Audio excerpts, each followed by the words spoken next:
Questão 23. A figura 1 ilustra um sistema formado por um paralelepípedo homogêneo de base quadrada, em repouso e apoiado sobre uma barra, exposta na horizontal, sustentada por dois fios, A e B. Inicialmente, os fios e a barra possuem mesmo comprimento. Os fios A e B são feitos de materiais. Os coeficientes de dilatação linear valem, respectivamente, αA e αB. Ao produzir uma variação de temperatura Δθ em todos os elementos desse sistema, observa-se que todos se dilatam, permanecendo os fios na vertical. A barra se inclina e o paralelepípedo fica na iminência de escorregar. Também tombar em relação à barra, conforme indica a figura 2. Olha só. Nessas condições, e considerando que após a dilatação, o paralelepípedo tem altura h, sua base quadrada em aresta B, pode-se afirmar que a razão h sobre B vale. Nós precisaremos aqui relacionar a parte de dilatação dos sólidos, dilatação térmica dos sólidos, com equilíbrio. Esse é o equilíbrio de um corpo extenso. Não esquece desse detalhe. Então, olha só.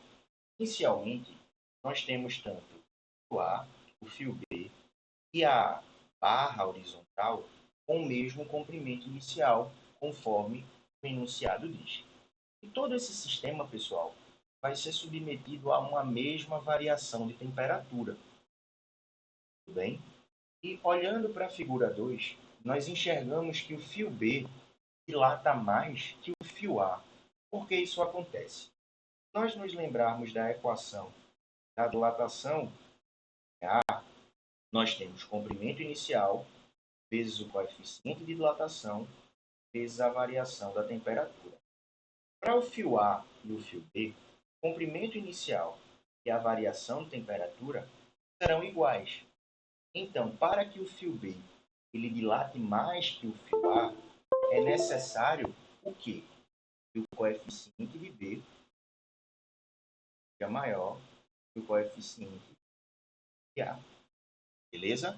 É isso que a gente tem no problema. Então, vamos lá. Quem seria esse trechinho aqui, galera? Esse trechinho aqui, ó, é justamente o quanto A dilatou.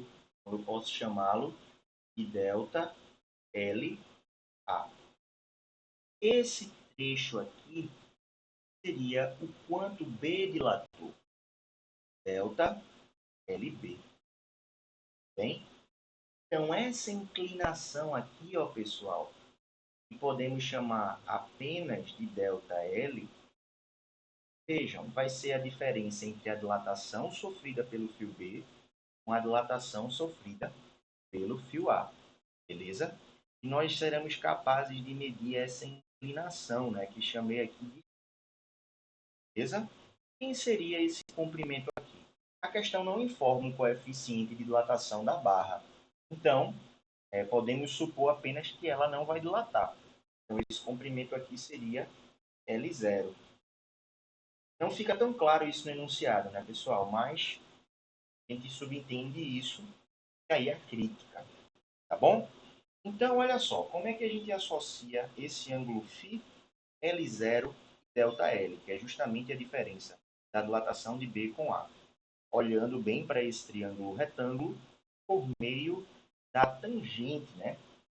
Então, a tangente desse ângulo φ, vou fazer aqui um pouco mais para baixo, a tangente desse ângulo φ vai ser igual ao cateto oposto, que é ΔL, onde ΔL é ΔLB, ΔLA, sobre L0. L0.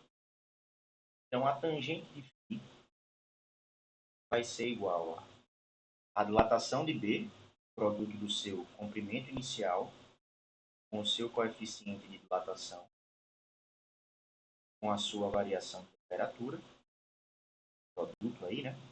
Menos o de A, seu comprimento inicial, vezes o seu coeficiente de dilatação, vezes a variação de temperatura. Tudo isso dividido aí por L0. Bem? Então, como os dois termos têm L0, né, galera? A gente pode dividir aqui direto numa boa, colocar o Δθ em evidência. Então, a tangente de φ vai ser igual a αb menos alfa A vezes ΔT. Tudo bem? Pronto. A parte da dilatação encerrou-se. Vai guardar essa informação aí que nós temos em relação à tangente. E agora nós vamos examinar o paralelepípedo. Quais são as condições que a gente deve aplicar para que ele mantenha-se, né, em equilíbrio. Então, vai existir uma força atuando sobre esse paralelepípedo, né, pessoal? No seu centro de massa, ó, nós vamos ter a força peso atuando. E essa força peso, por se tratar de um plano inclinado, fica intuitivo decompor essa força peso em duas componentes.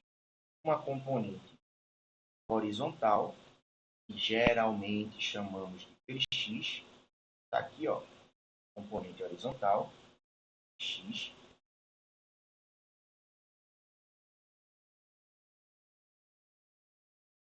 e aqui a componente vertical, que geralmente nós chamamos de Py.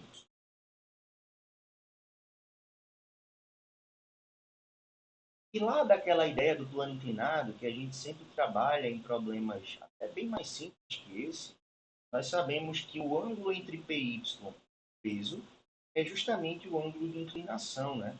O ângulo de inclinação desse plano inclinado. Então aqui, ó, também seria o ângulo. O que é que está acontecendo aqui, galera? Lembrem-se que o paralelepípedo é um corpo extenso. As duas componentes do peso estão brigando entre si. Uma querendo tombar o paralelepípedo e a outra, não vai não, tentando evitar que esse paralelepípedo tombe. Olha só, a componente Px, a componente horizontal, é gerar um torque no sentido horário, enquanto Py gera um torque no sentido anti-horário. Então esses dois torques estão brigando aí, estão lutando. Só que vai chegar um momento em que Px pode ganhar, né? Por isso que a gente colocou aí a condição da variação de temperatura limite para esse sistema. E vejam, torque, nós precisamos da distância da força aplicada em relação a um ponto de equilíbrio, né? Um eixo de rotação, melhor dizendo. E esse eixo de rotação está aqui, ó, galera. O eixo de rotação está aqui. É o ponto onde o paralelepípedo ele vai tombar. Beleza? Então, olha só. Essa distância P, Y até o eixo de rotação, ó, é B sobre 2. Uma vez que a gente está no centro de massa, né? É B sobre 2. E a distância de Px em relação a esse ponto vai ser a metade da altura. CH sobre 2. Beleza? Tranquilidade aí? Então, nós podemos aplicar a ideia do torque aqui agora, mas vamos para a próxima página. Então, o torque resultante, o momento das forças, precisa ser igual a zero. Consequentemente, o torque realizado por Px, que vai ser Px vezes a distância em relação ao eixo de rotação, né, que é h sobre 2, vezes o seno, né, de Px com a distância em relação ao braço de alavanca, e esse ângulo, o seno do ângulo, é justamente 90 graus. A força vai ser perpendicular aqui, a distância em relação ao braço de alavanca, ó, 90 graus aqui. Beleza? Então, seno de 90 é 1, a gente vai nem colocar. Isso vai ser igual a Px vezes a distância em relação ao eixo de rotação, vai ser B sobre 2. Também vai ser o seno de 90, né? Vou pegar a distância aqui em relação ao eixo de rotação, também tem 90 graus. Então, cosseno de 90 é 1. Quem seria Px, galera? Px vai ser o peso, e aqui ele é o cateto oposto, né? Então, o seno de φ. Consequentemente, Py, o cateto adjacente, o peso, vezes o cosseno de φ. Já podemos cancelar esse 2 com esse 2. Vai ficar P vezes o seno I vezes H igual a P vezes o cosseno I vezes B. Aí o peso, a gente cancela com o peso, beleza? E aqui, ó, vamos isolar o seguinte. Seno de φ sobre o cosseno de φ igual a B sobre H. Mas o que é seno dividido pelo cosseno? É a tangente. E nós sabemos quem é a tangente.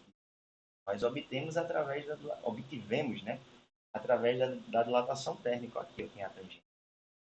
Então, galera, essa razão também vai ser igual a alfa B menos alfa A vezes delta θ. Só que a questão é que é a razão H sobre B, né? Então, vamos inverter os dois lados da igualdade aqui. H de B é igual a 1 sobre alfa B menos alfa A vezes a variação da temperatura, delta θ. Essa seria a resposta.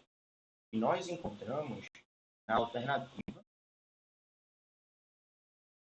letra D também.